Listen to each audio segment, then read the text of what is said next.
नमस्कार दोस्तों, आपका स्वागत है आपके अपने YouTube चैनल में। तो आज की इस कहानी में आज का चौथा दिन है, जिसमें से 30 दिनों का चैलेंज था। तो आज उसका चौथा दिन है और सनातन के रहस्य का पार्ट 4। तो इसमें आज हम सुनेंगे कि आखिर सफलता की होने के लिए हमें क्या करना होगा और सफल जीवन की दिशा धारा क्या होती है। सफल तो हर व्यक्ति होना चाहता, पर आखिर वह कैसे सफल हो, आइए इस छोटी सी कहानी में सुनते हैं। सफलता हर व्यक्ति का जन्मसिद्ध अधिकार है। जीवन के विभिन्न क्षेत्रों में उपलब्धियों से मिलकर सफलता बनती है, जिसके साथ जीवन में संतुष्टि का भाव भी जुड़ा होता है। इसके साथ एक ऐसी विरासत को अगली पीढ़ी के लिए छोड़ना भी सफलता का हिस्सा है, जिसमें एक श्रेष्ठ जीवन की प्रेरक महक विद्यमान हो। हर व्यक्ति एक सफल जीवन का अधिकारी हो सकता है यदि वह कुछ जांचे परखे सूत्रों को अपने जीवन में धारण करता है, उनका अनुसरण करता है। इनमें से सर्वप्रथम है जीवन लक्ष्य की स्पष्टता।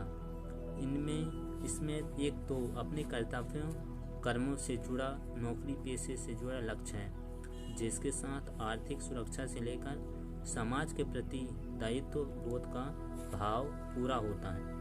इसके साथ अपनी मौलिकता एवं क्षमता के अनुरूप कुछ विशिष्ट योगदान की बारी आती है, जो एक प्रकाशपूर्ण जीवन के रूप में सबके लिए प्रेरणा एवं अनुगमन का स्रोत हो।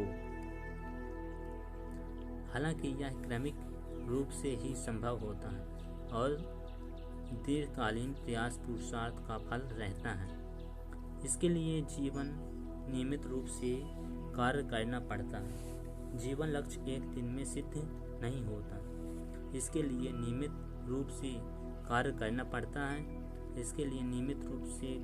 पड़ता है। और कितना भी कार्य करना पड़े, कितना भी बड़ा कार्य ना हो, उसको शुरुआत में छोटे छोटे कदमों से ही शुरुआत करनी चाहिए। ऐसे ही बड़े लक्ष्य को छोटे छोटे टुकड़ों में तोड़कर नियमित रूप से हासिल करना पड़ता है। इसके साथ काम आता है वह अध्यावसाय, जो तब तक साथ नहीं छोड़ता जब तक कि लक्ष्य प्राप्त न हो जाए, जो तमाम विफलताओं बाधाओं के बावजूद प्रयास को जारी रखता है, वह कार्य को पूरा करके ही दम लेता है। इसके लिए अपने दीर्घकालिक और तात्कालिक लक्ष्यों को सूचीबद्ध करना पड़ता है, जिसके साथ महत्वाकांक्षी लक्ष्य भी व्यवहारिक रूप ले लेता है और इसकी उपलब्धि सुनिश्चित हो जाती है। इसके लिए समय को साधना पड़ता है, समय सीमा के कार्य की आदत डालनी पड़ती है, क्योंकि जब समय पर किए गए कार्य का ही महत्व होता है। इसके लिए कुछ मिनट से लेकर घंटों में विषयों या कार्यों को विभाजित किया जा सकता है। कार्य को बहुत कठिन बनाने की अपेक्षा नियमित रूप से करने का अभ्यास अधिक महत्वपूर्ण रहता है। हार्ड वर्क की अपेक्षा स्मार्ट वर्क अधिक उपयुक्त रहता है, जिससे कम परेशानी में बेहतरीन परिणाम हासिल होते हैं। छोटी छोटी सफलताओं व उपलब्धियों के साथ हासिल हो रही मंजिल बड़े लक्ष्य के लिए आवश्यक उत्साह को बनाए रखती है। साथ ही हर कदम के साथ मिल रहे सबकों को सीखने व आजमाने से आगे की सफलता सरल हो जाती है। इस सब के लिए स्मार्ट लक्ष्य की बात कही गई है, जिसके 5 आयाम हैं। वो स्पेसिफिक, मेजरेबल, अटेनेबल, रेलिवेंट और टाइम बेस्ड हो, अर्थात वह स्पष्टता लिए हों जिसकी प्रगति को मापा जा सके, जो प्राप्य हो, सार्थक हो तथा समय आधारित हो। इन सब के साथ लक्ष्य के संबंध में अपनी रुचि का होना भी एक महत्वपूर्ण कदम होता है। इससे मंजिल की ओर बढ़ता हर कदम चाहे वो कितना ही कठिन व दुष्कर क्यों ना हो, व्यक्ति को गतिशील रखता है।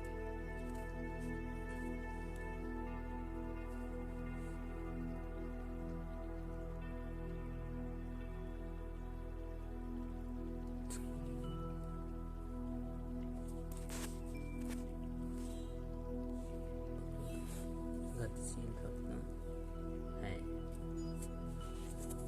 अतः हाथ में लिए गए कार्य को रुचि के साथ करें, और यदि कार्य में रुचि न हो तो रुचि पैदा करें। इसके साथ लाभ पर विचार करें और इसी के रुचिकर पक्ष को हाथ में लेकर आगे बढ़ें। राह में नई चीज़ों को सीखते हुए और नए लोगों से मिलते हुए जीवन का उत्साह बढ़ता है, जिससे जीवन चुनौतीपूर्ण होते हुए भी आनंददायी बन जाता है। साथ ही अपने कार्य क्षेत्र को भी रुचिकर बनाएं, जहां कार्य करना अच्छा लगे। इसके लिए अपने कार्यस्थल एवं परिवेश को स्वच्छ, प्रकृति एवं सुव्यवस्थित कर वहां उचित प्रकाश आदि की व्यवस्था करें।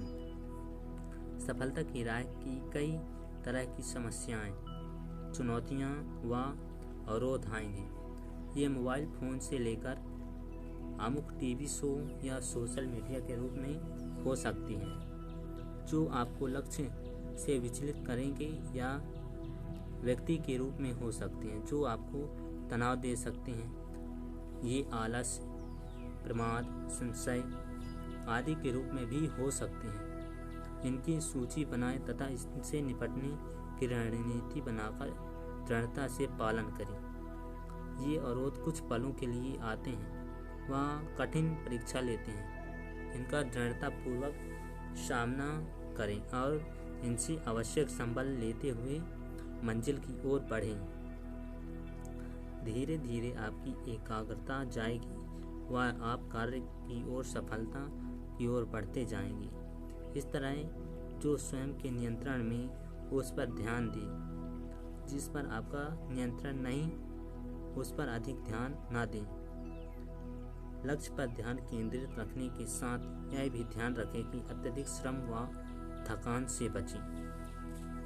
अपनी यात्रा को उत्पादक बनाए रखने के लिए साथ रुचिकर भी बनाएं। आपका लक्ष्य ऐसा हो कि जो आपके लिए सतत आनंद का स्रोत बने, ना कि एक बोझ यात्रा बन जाए। ऐसे में यह चुनौतीपूर्ण होने के बावजूद आपकी यात्रा में रोमांच को बनाए रखेगा। सफ़र को रुचिकर बनाने के लिए बीच बीच में विश्राम भी जरूरी है तथा पुरस्कार भी। इसके साथ अपनी जीवन शैली पर भी ध्यान दें। इसको संतुलित रखें और अच्छी आदतों को विकसित करें। समय पर सोने जागने की आदत, उचित समय पर तनाव प्रबंधन, वाणी व्यवहार का संयम, आपसी रिश्तों में मधुरता आदि पर कार्य करें।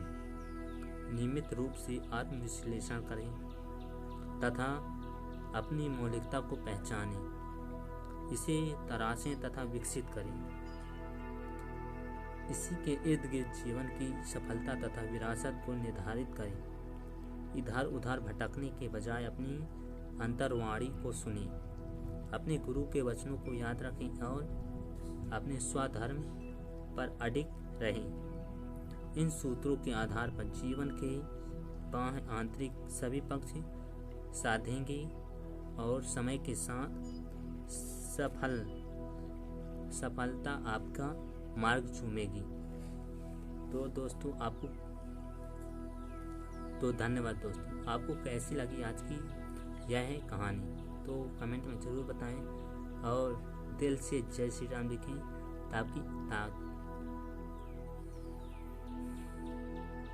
ताकि आपके बिगड़े हुए सभी काम बन सकें। और जय श्री राम, जय हनुमान, जय सनातन। तो मिलते हैं अगले किसी नेक्स्ट पार्ट में। तब तक के लिए धन्यवाद। जय श्री राम।